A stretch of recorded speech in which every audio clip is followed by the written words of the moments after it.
গতকাল একটা নিউজ দেখলাম যে এক হাসপাতালে এক মা ধর্ষণের শিকার হয়েছেন। তাও কি সেটা নিয়ে বেশ আলোচনা সমালোচনা হয়েছেন যে হাসপাতালের ৩ জন পরিচ্ছন্নতা কর্মী দ্বারা সেগুলো হয়েছেন। সে কাজটি ঘটেছে। তো সেটি নিয়ে অনেকেই একটু ব্যাপারটা অন্যভাবে তোলা শুরু করেছেন।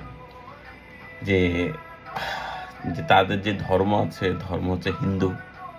তাদেরকে কেন বলা হলো না যে, এই যে ধর্ষণ আছে, এই ধর্ষণ কাণ্ডে হিন্দু ৩ জন জড়িত।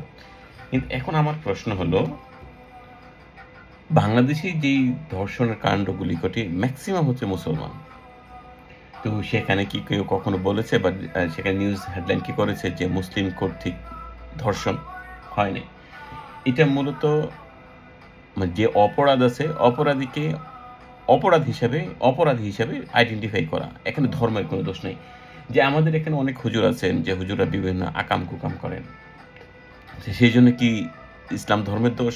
অবশ্যই না। ধর্ম কি কখনো বলেছে যে আপনাকে ধর্ষণ করতে? কখনোই বলেনি। যে হিন্দু ধর্ম কখনো আপনাকে আ ধর্ষণের জন্য উৎসাহিত করেন, ধর্ষণ কেন? কোনো অপরাধের জন্য উৎসাহিত করে না। ধর্ম কখনো উৎসাহিত করে না।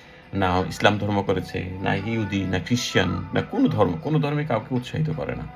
তো যেই ধর্ম যে আছে, এটা হচ্ছে একটা সার্বজনীন।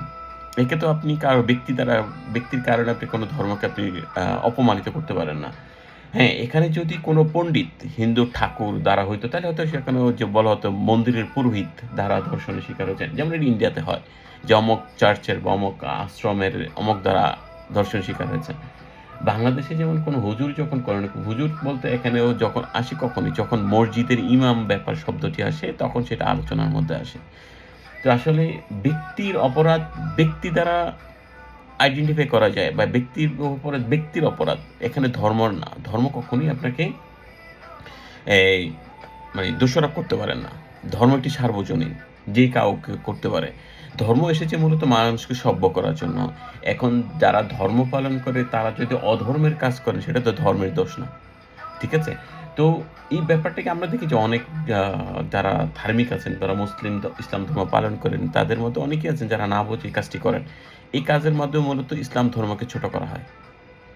তো যেই ৩ জন অপরাধ করেছেন, এই অপরাধটাকে অপরাধ হিসেবে আইডেন্টিফাই করা হোক, ধর্ম হিসেবে না। যদি আপনি এটাকে ট্যাগিং দেওয়া শুরু করেন, তখন ওই যে গোত্র যার মানুষগুলি আছে, তখন এই লোকটাকে বাঁচানোর জন্য তারা উঠে পড়ে লাগে। এই আরকি। তো যেই ৩ জন মিলে ধর্ষণের কাণ্ড ঘটিয়েছেন, এটা তাদের ব্যাপার, তাদের দোষ। এটা তাদের আপনি শাস্তি দিতে পারেন, বা ধর্মকে না। ধন্যবাদ।